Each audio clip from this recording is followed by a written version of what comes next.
Good day, Bob Carrier. This is about November 11th, Remembrance Day, about the soldiers, about Canada.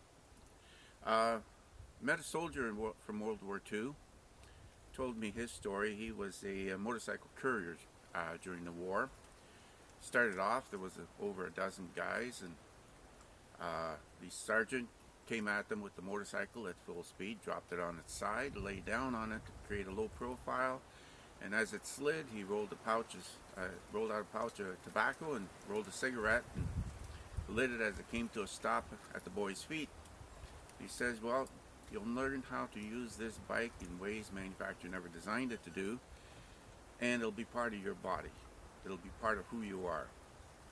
At the end of the war, he was the only one of all those boys to survive, and he had 3 bullet holes.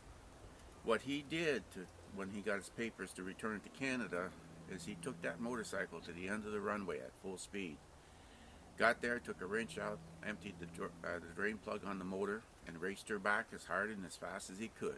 Needless to say, it was fried by the time he got back. Totally shot. And he says, nobody's going to ride that bike again. Nobody's going to pick up a gun on that bike.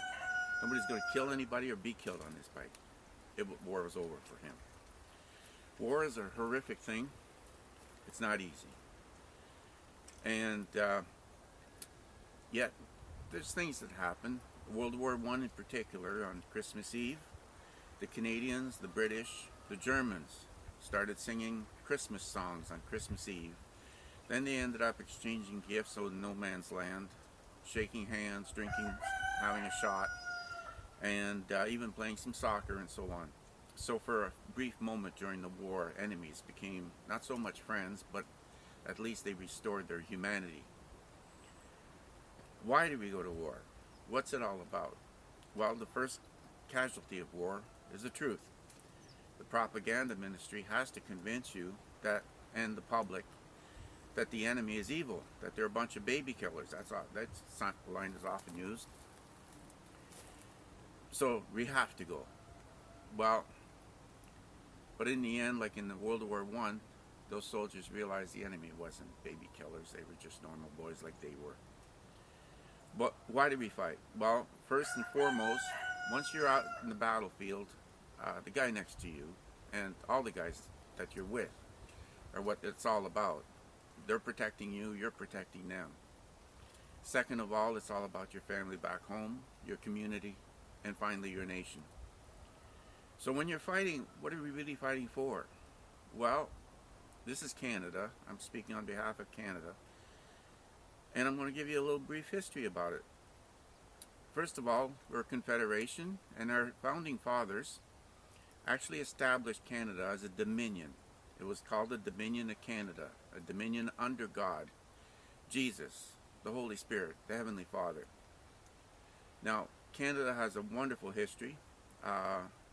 Beginning with the church, it was the church that went out first, the Catholic Church in particular, that went out into the wilderness and trying to evangelize the natives. The voyagers followed. Later on, the United Church set a world's record for amount of evangelists they sent out throughout the world to preach the gospel. So as a nation, we're a dominion under God. Our first military adventure was actually only a couple of months after Canada became a nation in 1867. What happened there was Alaska, as unexpected, but it is what it is. Alaska had just been sold by the Russians to the Americans, and the Russians vacated all their government and all their military vacated Alaska. The natives had been very badly mistreated. It was horrendous. And they outnumbered the white settlers that were still there. Now, they weren't all Russians, they were Americans, they were all from all over. And it looked like it was going to be a slaughter. So some of the men got in canoes and went for help immediately. They arrived in Prince Rupert, BC first, where a Canadian battleship, yes, we had a battleship back then, with multiple stages of guns, loaded up with soldiers, went off to Sitka, Alaska, which was the capital back then. When the canoers, well, they kept on going to Seattle, Washington to get help from America. While the Canadians were in Sitka, well, just their presence alone of a battleship and soldiers, that was enough to put an end to any aggressions. And then the Canadians took the time to say, well, what's the real problem here? Let's talk. And they talked. And the native says, you know what? There's a lot of things about the white people we like. We don't want to go back to bows and arrows when we can get guns for hunting. And our women love the pots and pans. Just to mention a few things, however, they just couldn't tolerate being mistreated anymore. So they demanded a stop to that. Well, a concession was reached, and peace was achieved just because they talked. They were able to make a settlement. They passed some laws, and they said, you'll never be mistreated like that again. When the Americans did arrive with their ships, their battleships, and their troops, and so on, well, let's be honest, nothing against America, but General Custer and the 7th Cavalry was just slaughtered, and there was a lot of soldiers there that were ready for some serious action. They wanted some payback type of thing, and they were denied because the war was over. It never got started.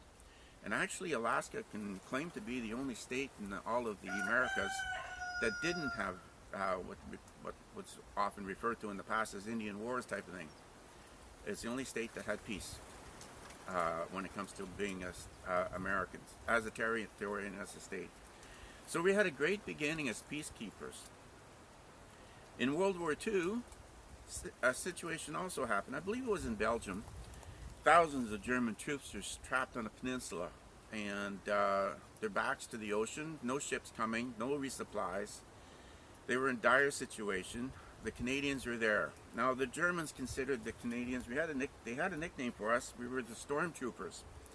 Stormtrooper in Germany were the elites of the elites of the elites, the best of the best of the best. Sort of like the Green Berets and so on.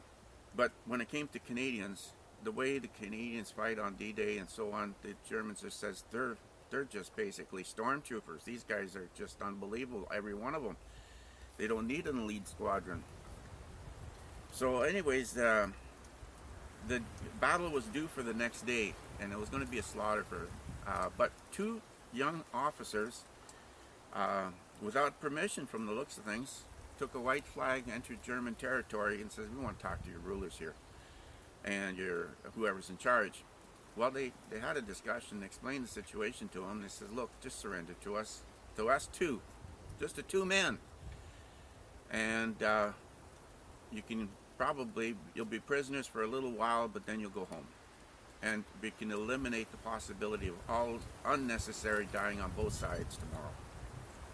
Needless to say, the Germans acquiesced, surrendered, and that's exactly what happened. A few months later, they were back in Germany feeding their families. The war was over.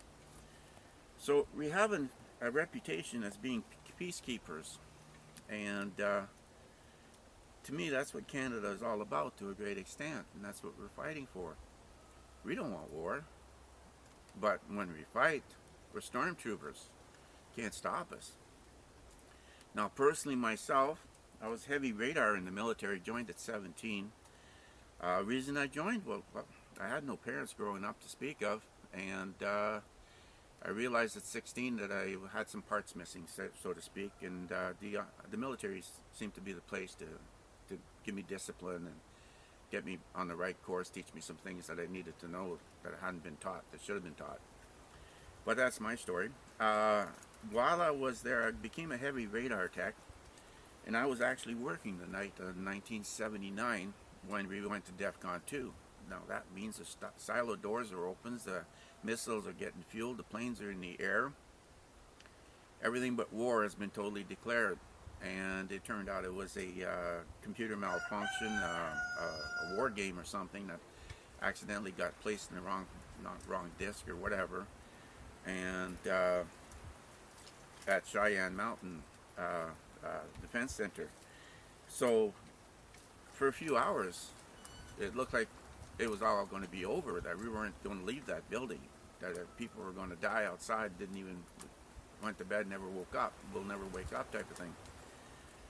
Amazingly enough, on the base, even the next day, most of the people on the base had no idea anything had happened. Nothing. And the rest of Canada, they never knew anything happened.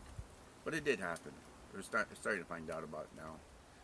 But anyways, uh, thing is, our soldiers went there to fight for the country, for their home, for their families, for this nation. You got to believe in what you're fighting for, but sometimes the fight isn't just against an outside enemy. Sometimes the fight is right here at home. There's some serious problems going on right now. There's people in charge that don't belong in charge. Um, there's rich people that they're just looking at it and it says, well, what's the point of having an atomic bomb? Can't use it. Well, I don't. You're an idiot. Is all I can say. But to say those things is ridiculous. So, as we remember this November 11th, Remembrance Day, and all the soldiers that fought and died and suffered, they fought for the Dominion of Canada. They fought for a Canada that believed in peacekeeping, that believed in peace and harmony and prosperity and joy. We don't want to go back. We don't want to be like Europe, where the Bavarians celebrate the fact that they beat the Prussians. And says, aren't they both German? Yeah, but they're Catholics. We were Protestants. What? Really? Get over it. It's hundreds of years ago. We don't want that here. We've been at peace in North America as nations, both United States and Canada, for a long time. Let's stay that way. Anyways, that's what I have to say.